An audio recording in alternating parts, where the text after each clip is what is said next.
Welcome to the ISO Show, dispelling myths and sharing tips for success to improve your business with ISO standards, with your host, Mel Blackmore.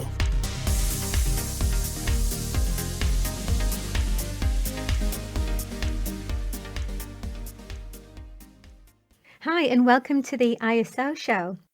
Thank you so much for joining us today. Continuing with our theme on sustainability standards and best practice, I'm delighted to be joined by Kit Oung, who is a leading energy consultant who has got a wealth of experience spanning the last 24 years and is involved in various ISO technical committees.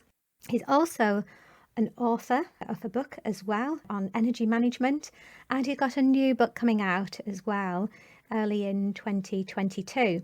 So Kit brings with him a wealth of experience, which we will explore in a moment. But just to give you a little bit of context, he's the chair for the ISO 50002 standard, which is all about energy auditing. He's also been involved with PAS 51215, which is the competence specification for ESOS. And as you probably know, ESOS is the energy saving opportunity scheme that we have here in Europe.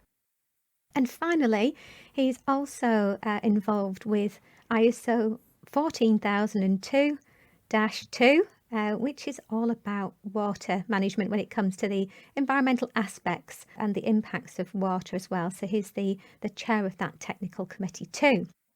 So without further ado, a very warm welcome, Kit. Hi, Mel. Thanks for having me today. Great. Yeah, it's fantastic to have you on, actually. So before we start talking about your new book, which sounds very exciting, could you provide some experience in energy management over the last 24 years? But where did it all begin for you? Yeah. So my career started off in 1998 when I graduated from university. I started as a very young consulting engineer trying to analyze feasibility, identify energy improvement opportunity in industry. What you'll find is a lot of my early career is based in industry and chemical processes. And then over the years, as I progress up the corporate ladder, I actually get introduced into the built environment. Yeah, so I think I spent about 10 years as a junior engineer working and having experience in design, having some experience in consultancy, equipment sales, and also managing small teams of projects and also troubleshooting work. And then after about 10 years, I actually went into management where I started to manage process operations, started managing capital projects, having to deliver either the shutdown projects or improvement projects. So it's kind of where in the past I'm only designing, but now I've got to physically deliver those projects and deal with any issues that come on board from an operations perspective. It's also where I actually started to manage people, which is not very common for a technical engineer like myself.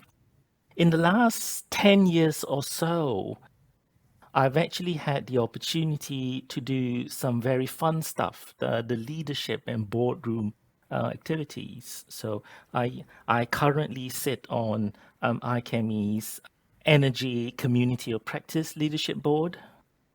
I used to sit on two other boardrooms. So I got to experience firsthand from the board perspective how all the initiatives link with strategy and how the decisions in the boardroom affect day-to-day operations and also how it interface with the customer, with the owners. So I believe throughout the last 20 plus years, my experience gave me a very broad base experience, which is quite different for some other technical people who are very specialized in that subject area.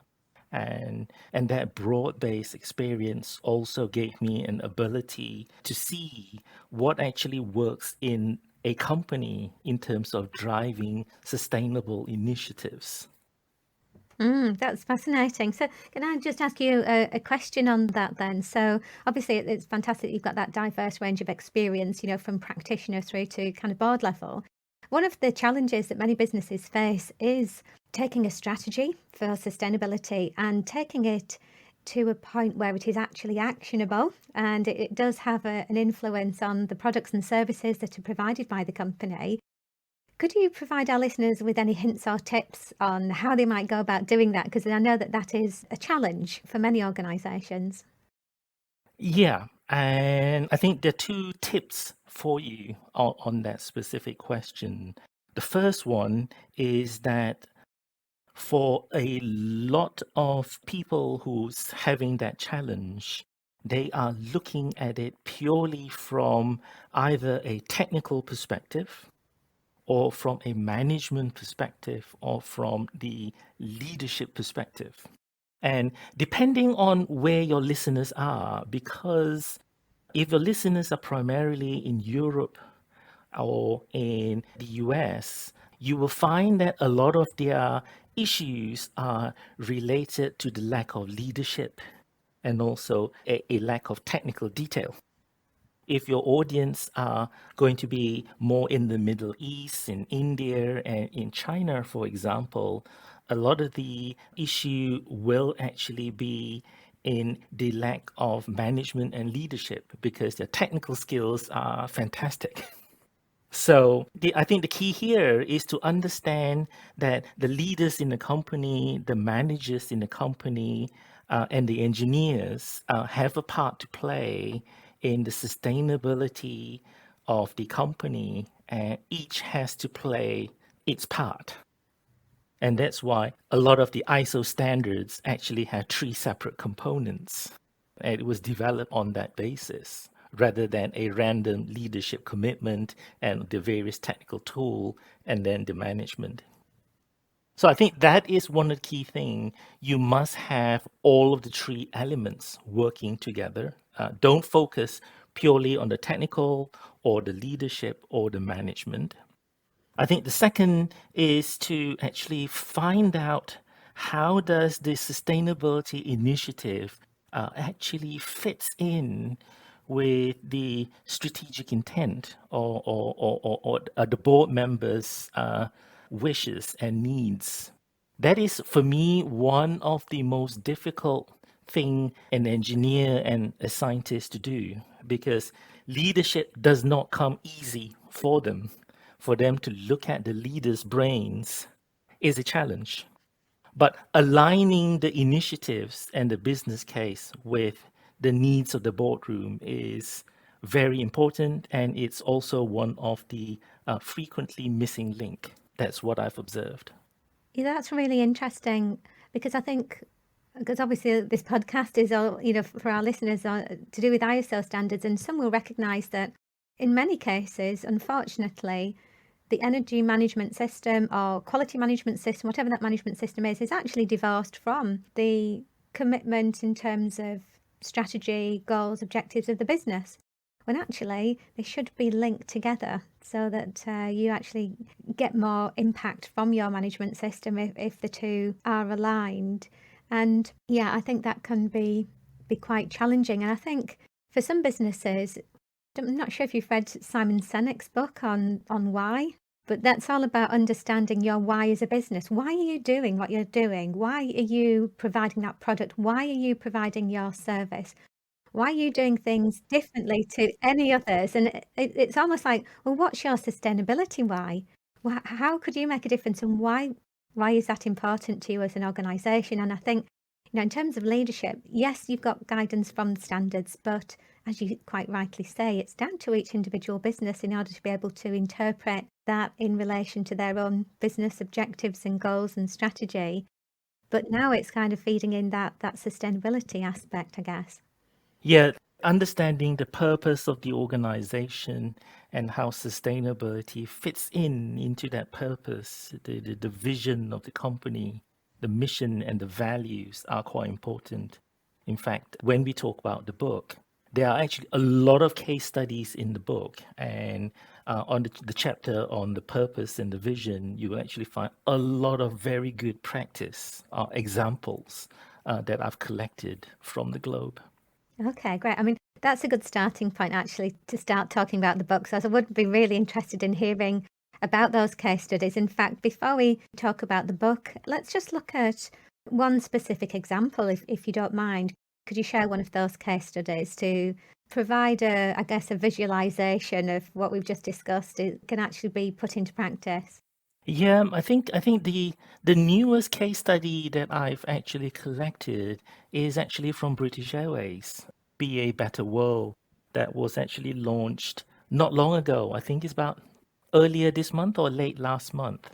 And literally in Be a Better World, what they've done is to bring into the same umbrella the business, the operational performance requirement, and they brought in the people initiatives. How do they treat staff better? How do they work with the various contractors, and how they are committed to the local community and the community in needs? Whether there's an emergency and disasters, what are they committed to do? So they brought in the people element into the umbrella. And the third umbrella they brought in is the planet. How are they going to contribute in helping mitigate the effects of climate change? How are they prepared to prevent and stop animal trafficking, for example, or emergency relief?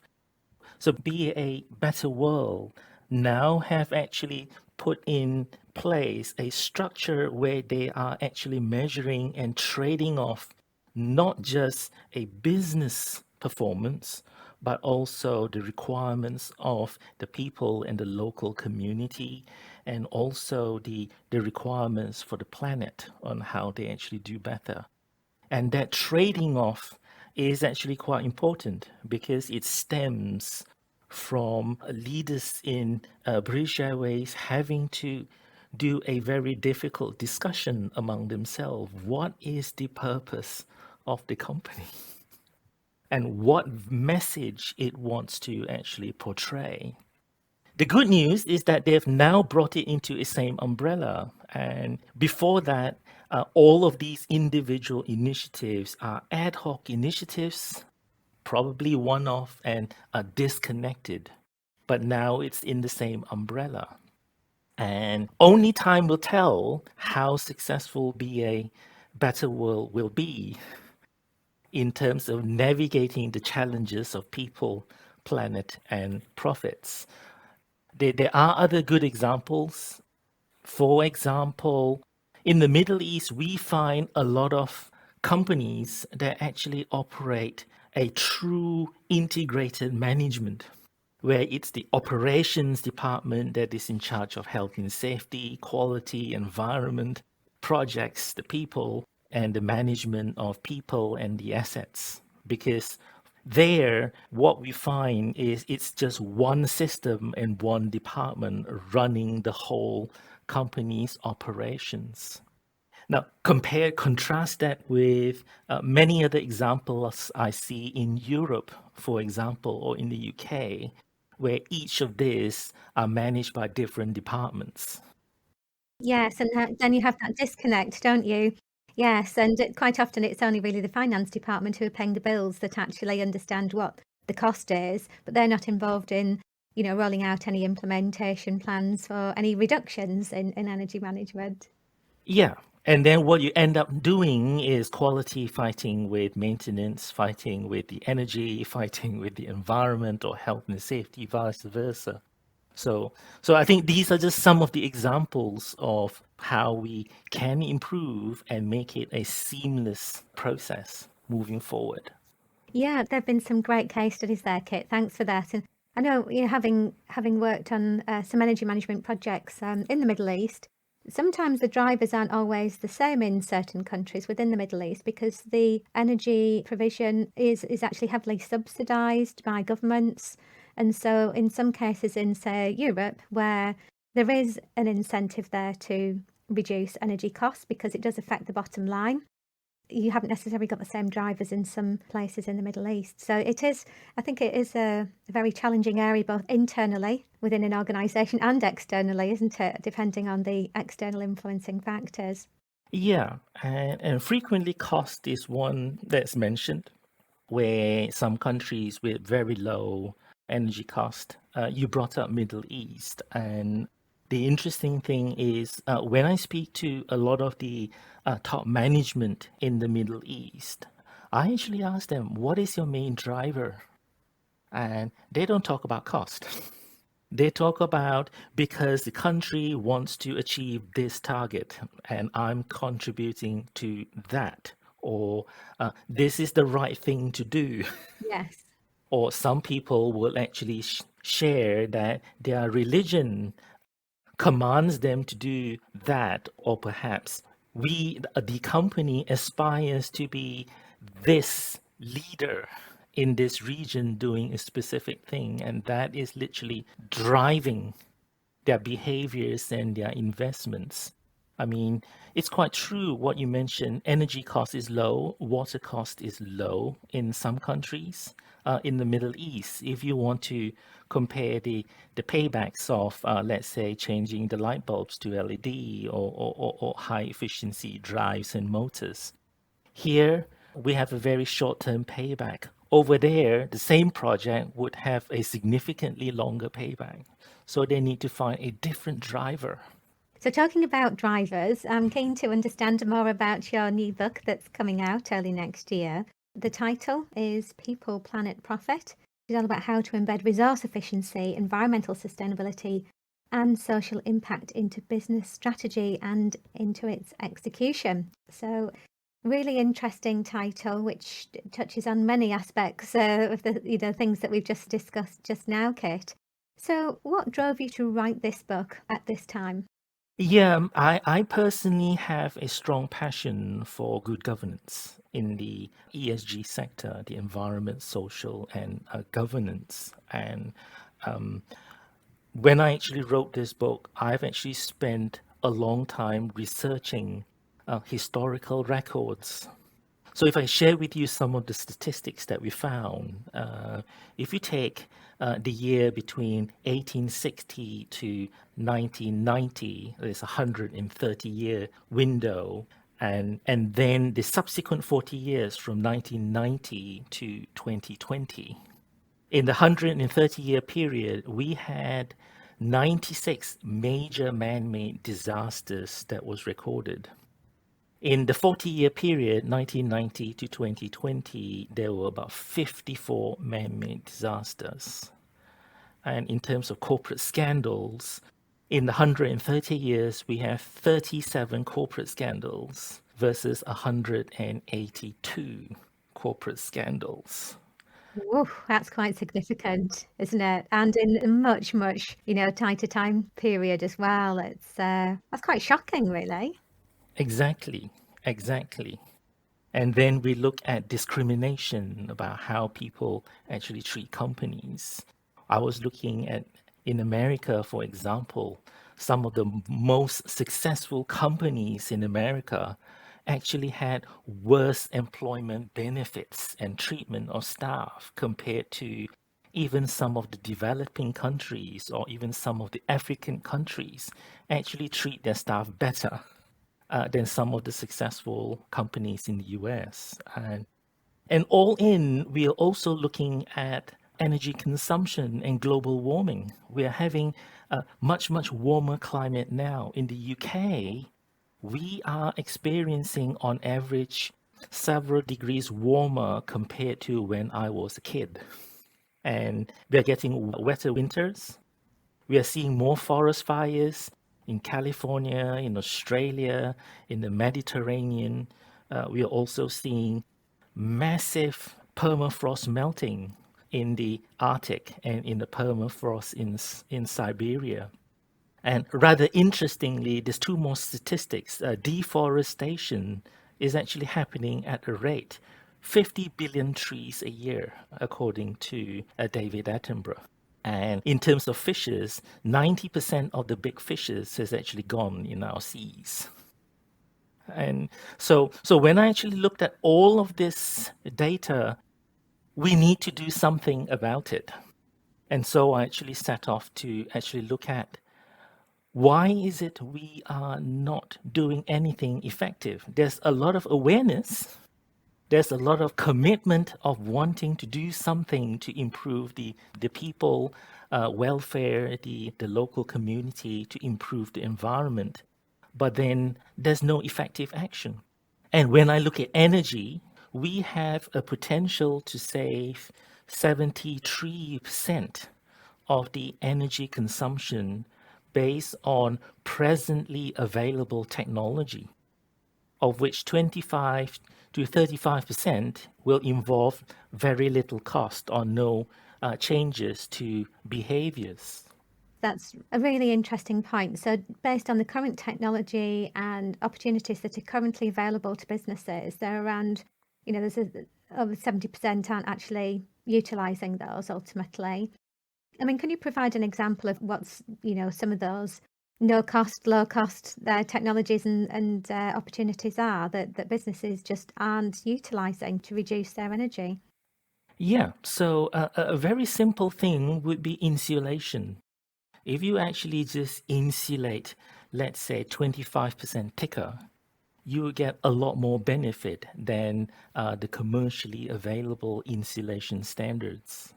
If you run your vehicle slower, 10 miles an hour slower, you will actually generate 6% fuel savings. Or if you turn down your air conditioning or your heating by 1 degrees, we are literally talking about 6% savings. And there's no significant impact in comfort level. So there are a lot of these low cost opportunities that businesses are not tapping.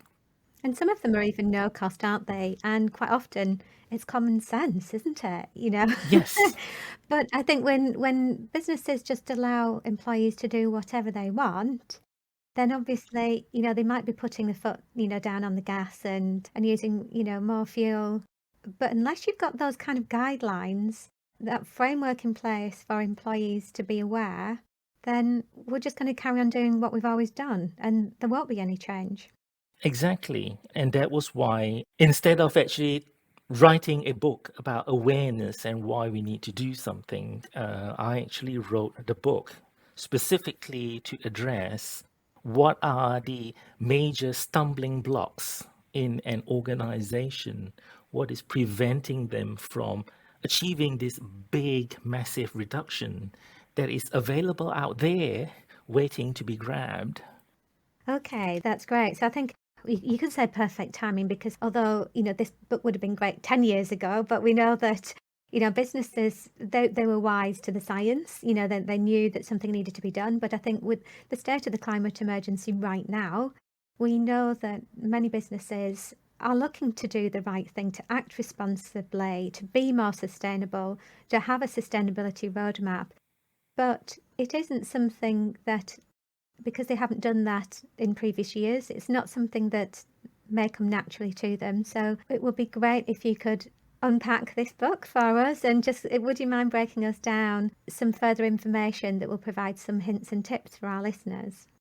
Sure. As I mentioned earlier, there are 10 different tools in the book, and these 10 tools actually can be simplified into the three specific elements we talked about earlier, which is the leadership element, the technical elements, and the managerial elements. And let's pick the leadership element first. The very first thing in the book talks about the strategic intention. What is the purpose of the organization? What is the vision, the mission, the values statement of the organization? That is actually very important for two reasons. Number one is that the resource productivity issues, the issues around using the appropriate raw materials, issues around using the right amount of energy, water, and minimizing waste. literally need to have a home in the purpose and the vision of the organization. And that is one of the biggest stumbling block. Either the issue is the company itself does not know what is its true purpose and are looking at the short-term financial gains in performance, or the people in the company are not aligning their proposals to the strategic intent and the strategic fit of the organization. And that, I think, is one of the biggest issue that must be handled. So that's chapter one. And we start that off with that. And then chapter two actually talk about how do you actually gain management commitment and keep it. Yes, which can be a challenge because you've probably got, many employees within an organization who are looking for leadership to act responsibly and do the right thing. And you've got many sustainability champions almost in the closet just waiting to get out. But that is a big challenge in getting that leadership commitment and keeping it. So what's the secret to that, Kate? Yeah. So for me, when I actually researched the whole area, I actually came about middle management. That is kind of quite important tactically in getting the initiatives and actually keeping the commitment from top management. And this is quite contrary to what many people believe, that top management must have the drive and drive it through. But then when I found companies, for example, case studies in IBM, who started their sustainability management in 1974, and it started off really as a grassroots movement and slowly working itself upwards. That was very, very motivating. It gives a contrasting view that is contrary to popular belief. So I believe the middle management plays a key role for two reasons. One, middle management is sufficiently close to the top. They will be able to understand what are their pressures, what are their needs, and actually frame the proposal in the right light. Second, middle management actually also is sufficiently close to the shop floor to actually understand what is the issues and how to actually trade off. And if there's a need to do a small trial, they can actually find a place, confine the trial into a small area, find the budget, find the resources within their control. And if it works, they can actually share it among their colleagues before pushing it up. And I find middle managers play a key role in gaining the commitment and then keeping the leadership commitment. They're great tips there, Kate. Thank you. I think it's clear now as when you explain it that middle management would be the conduit between, those levels in order to be able to make it easier for top management to be able to do what they need to do because the middle management have got their back and they're the eyes and ears as well in order to be able to make those changes happen. So yes, I think they're great tips. Yeah. And then the third tool that a lot of people actually don't do is to actually understand the organization's processes.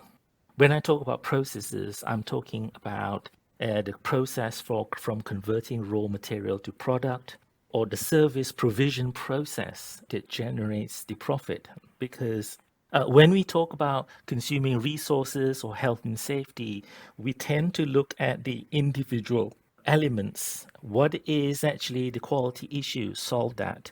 What is the health and safety issue? And solve that.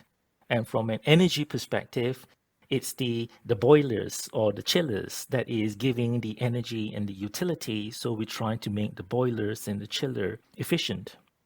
But actually stepping back, what I actually found was that the boilers and the chillers are only supplying whatever the manufacturing process or the office building need.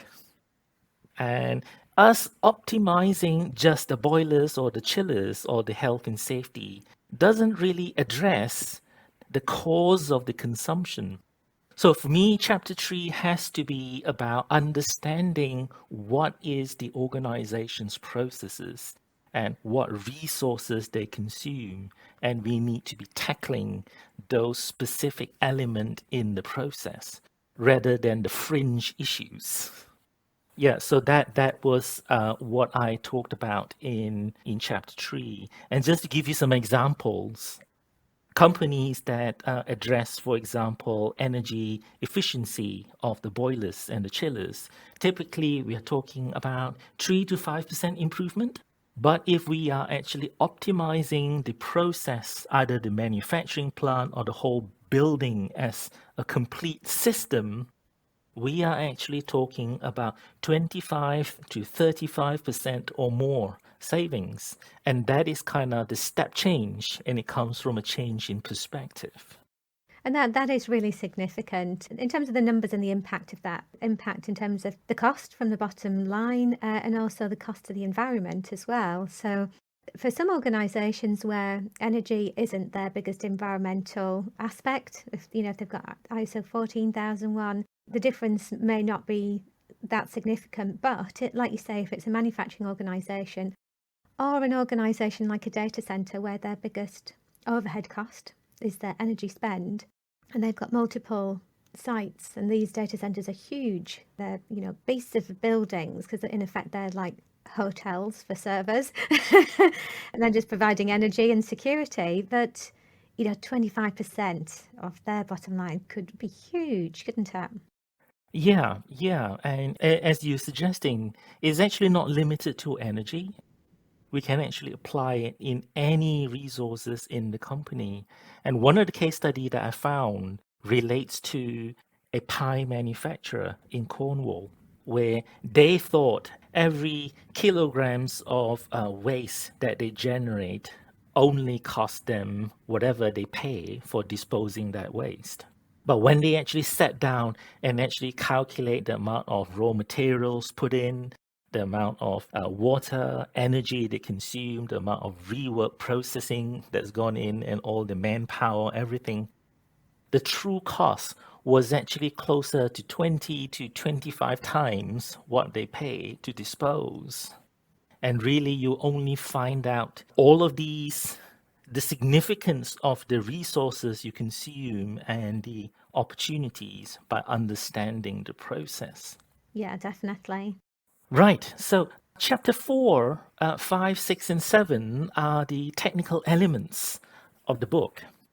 Chapter 4 talks about the importance of measuring consumption of resources to calculate the efficiencies and the effectiveness of the consumption. And it introduces the concept of benchmarking, because measurement is one thing, but you need to compare it with the best in class performance or what your competition is doing. So that is kind of quite important, but that does not give you a license to actually install meters everywhere or install online meters with automatic readers. It's about selecting the right meters and measuring the right performance. And then the next technical tool, it's about actually making the consumption visible. Because there are a lot of things, like, for example, energy in an office building. A lot of people, when they think about energy, they talk about, oh, it's the computer, oh, it's the lights.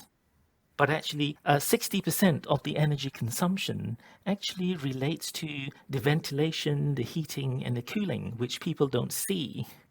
And because they don't see it, they forget. And so the next technical tool is about creating a visual profile so that you can see what are all of the resources consumed and the statistical significance of these consumption. And how could a business go about doing that in a practical sense and making that visible? Yeah, so a very simple way is to start by looking at your invoices. For example, you may have a natural gas invoice, you may have an electricity invoice that kind of gives you a starting point. What is your total consumption? And then you actually now need to start to use some tools to help you break down that information. For example, you might ask the boiler person to do a combustion efficiency test to look at how much is lost in the boilers due to inefficiencies. And then you might actually say, right, how many times do I boil the kettle in the office? And what is the consumption every time I turn on the boiler? Or so we can actually calculate based on the number of times we use that kettle. Lights, a computer is another very easy one. We know each light is how many watts, and we know what is the hours it is on, and then we can actually just calculate. Or we can actually just use an electricity meter and actually just plug it in and see how much we're consuming. So we can actually break down that information. It is actually very, very easily doable. We just need measurement gadgets to actually help us do that calculation. So in terms of the gadgets and making that visible, I mean, would you recommend that the information is available to all employees, not necessarily to a technical level of detail, but you were talking about benchmarking and looking at best in class performance. Is it something that you can maybe have on the company's intranet or a wiki, or even in a kind of a breakout room or something like that, where you can visually see the progress that the organization is making? Yeah, I'm actually not talking about any complicated diagrams.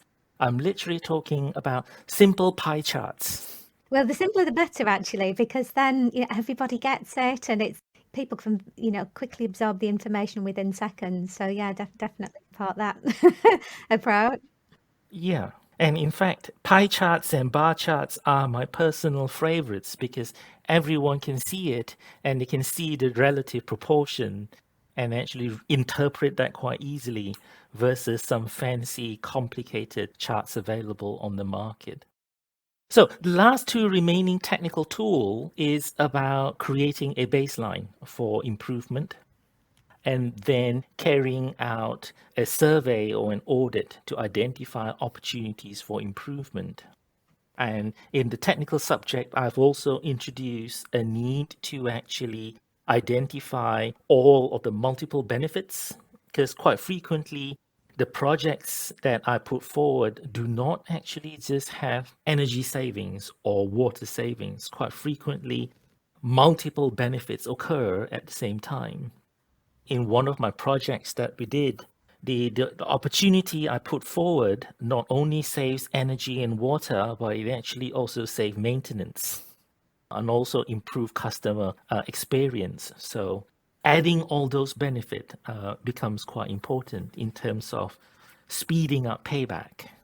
Yeah, so that is the technical tools. It actually together actually helped make resource consumption and environmental impact visible.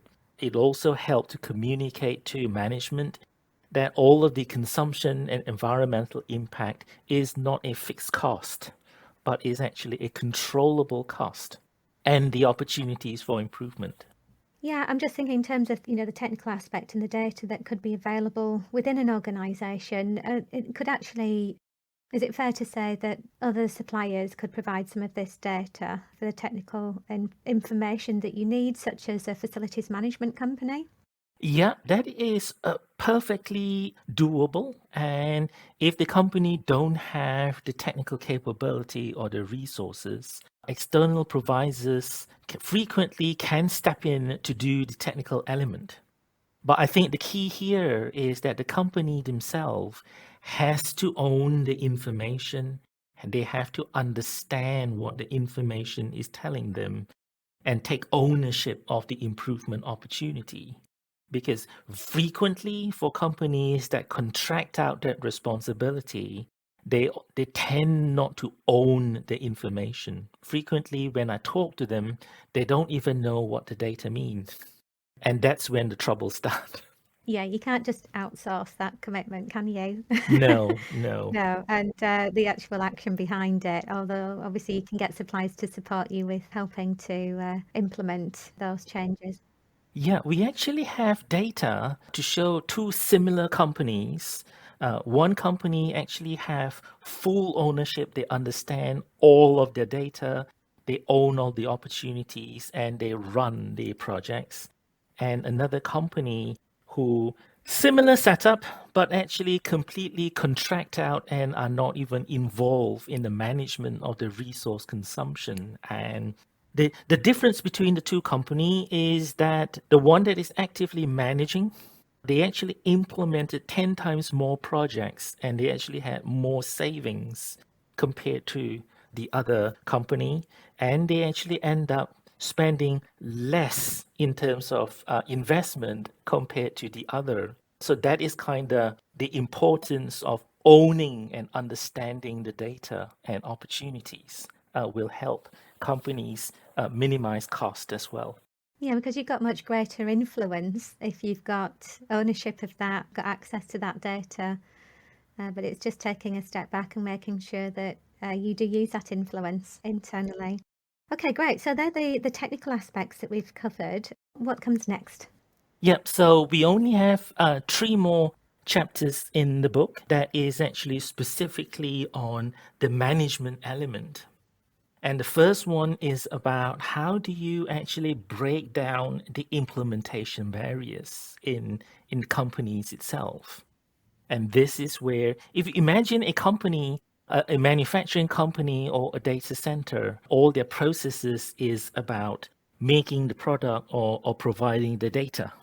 And if we are actually trying to improve the consumption of energy or water or the quality of the services, we are actually making a change in the process. And the funny thing about the organization's design is that the process is inherently built in to prevent changes.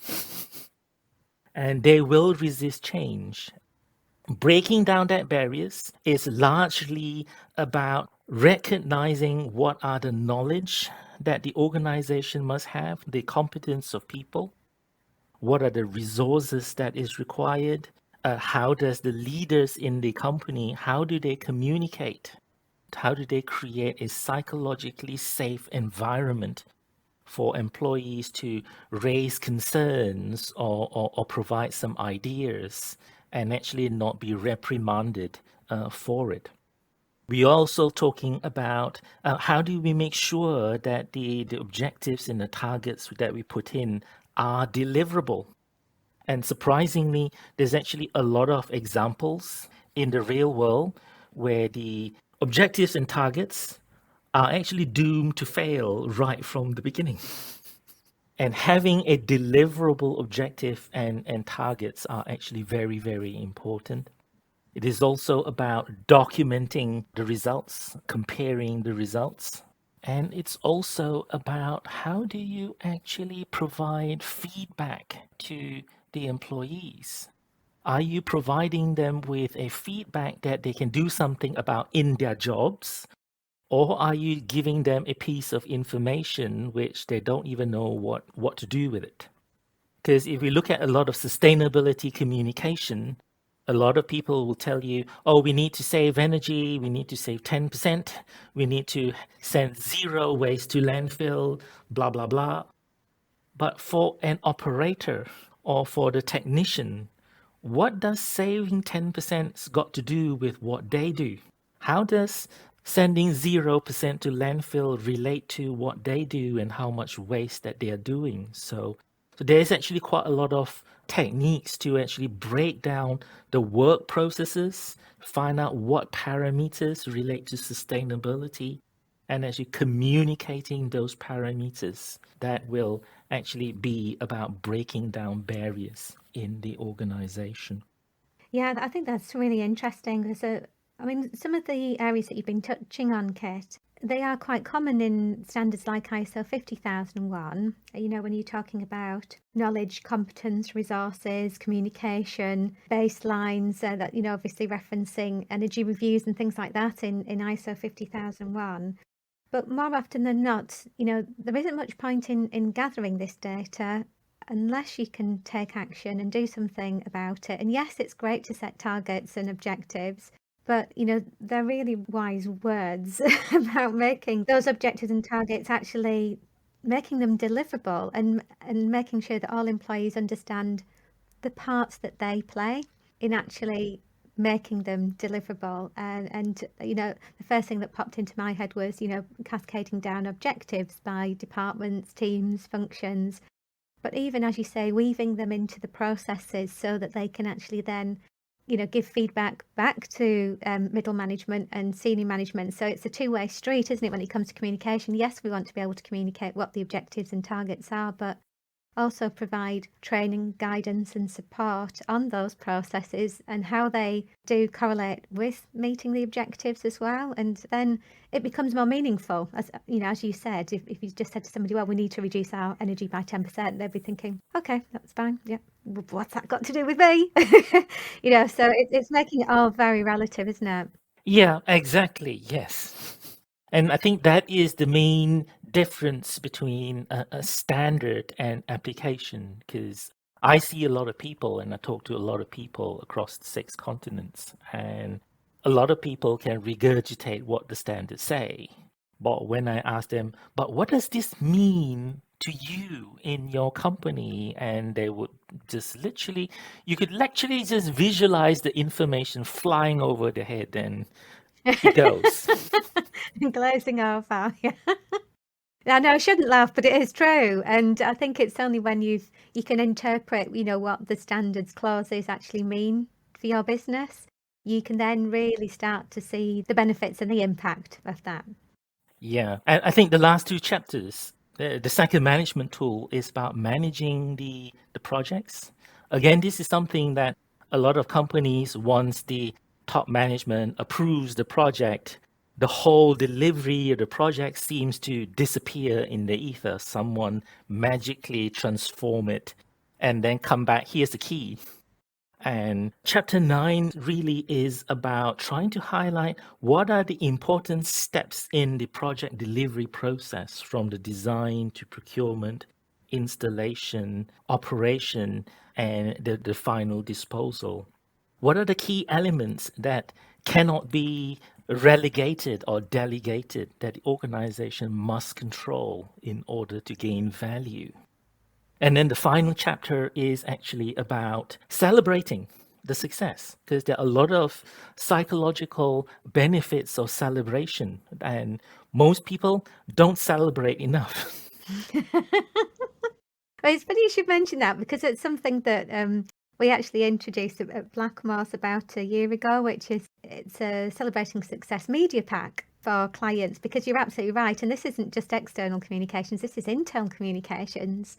More often than not gets overlooked, because if there's investment that's been made of time and energy, I'm talking about human energy, putting time and effort into implementing these changes, then why not give those employees a pat on the back and say, well done? But then, there's so much to be said from celebrating your success externally as well. Whether that's, even just small improvements that can be made. It doesn't necessarily have to be one announcement after you've achieved, I don't know, let's say ISO 50001, or one specific completion of a 3-year-long project. It could actually be broken down, couldn't it, into milestones within a project. Yeah, and there are actually a lot of social research into the area of acknowledgement and celebration. And one study actually done in Harvard, they actually found that the more you celebrate, acknowledge people's contribution, it actually breeds further, more and faster success down the line. So that was actually kind of quite important.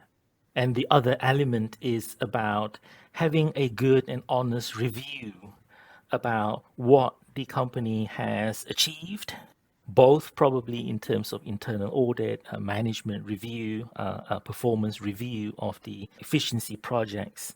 And also it's about renewing the initiatives, because people change, technology change, customer requirements change, and what is maybe not feasible might become feasible in the future, and there's new requirements and new opportunities. And scanning through the globe, we actually seen so many companies who can actually continually reduce their resource consumption, not just by 1 or 2 years, but 5, 10, 15. We've even had companies like IBM who continually reduce their environmental impact and energy consumption continually since 1974. That's a long time, and they're still continually improving. So, yeah, but I think the important bit is about closing the loop.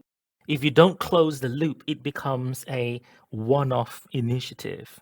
And this is where, after you celebrate and review your performance, you actually restart the process. And that, in summary, is what the book is about. That whole links of leadership, technical, and management to deliver long-term success. Brilliant. Well, talking about closing the loop, I think that brings us, to a neat conclusion there in terms of the contents of the book. It's been absolutely fascinating finding out more about the content within the book, and I, for one, will be on the waiting list for that book when it comes out, and also interested to find out more about some of the resources that you identified as part of your research. I think definitely the one on the acknowledgement and celebrating success and how that breeds further within an organisation, because I think, especially coming out of COVID, I think businesses need to do all that they can to improve morale. And yes, I think that, addressing the sustainability issues that we face as a nation and globally is a huge challenge. And I think being able to celebrate and communicate the success, the impact that it's making, is going to help to increase morale. And also, I think because a lot of people are working remotely, it's another good story to tell, isn't it? Which, we can never have enough of those. But so I think that's been really insightful, and there are a number of topics there that we touched upon actually from chapters within the book that I'm sure would be good fodder for future podcasts, Kit. So we may just be inviting you back to talk about some of those areas in more detail, because I could have asked so many questions about some of those areas that you covered, but I had to restrain myself. But no, that's been an absolute pleasure. Thank you very much for joining us today. Thank you, Mel. It's been my pleasure. Great. So if our listeners would like to get in touch with you to find out more information about what you do, and also to get on the wait list as well for the book, what's the best way for them to get in touch with you, Kate? Yeah, I think the best way is to connect with me on LinkedIn, because I actually post some articles on LinkedIn and also updates on what's coming, what's the status of the book. But tentatively, the book is coming out in March next year. Okay, great. And what we'll do is we'll include details of your LinkedIn profile connection and further information from today's podcast in the show notes, which will be available on the ISO Show podcast player, which obviously you'll be listening to on whatever media player that is, that whether it be iTunes, Google Play, Spotify. But that actually just brings me to a little reminder for our listeners that if you've enjoyed listening to this podcast and you'd like to hear more of these really fascinating conversations with really insightful guests like Kit today, then please do drop us a line, leave a review, and that enables us to share the message to more people across the globe as well. So thanks very much for joining us once again, Kit, and hopefully we'll speak to you next year after Christmas once the book's out. Thanks, Mel. See you. Thanks very much for joining us today, and I look forward to catching up with you on our next ISO Show podcast.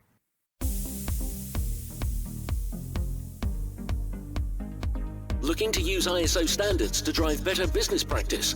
Contact us at blackmoresuk.com to access further information and book your free 15-minute call.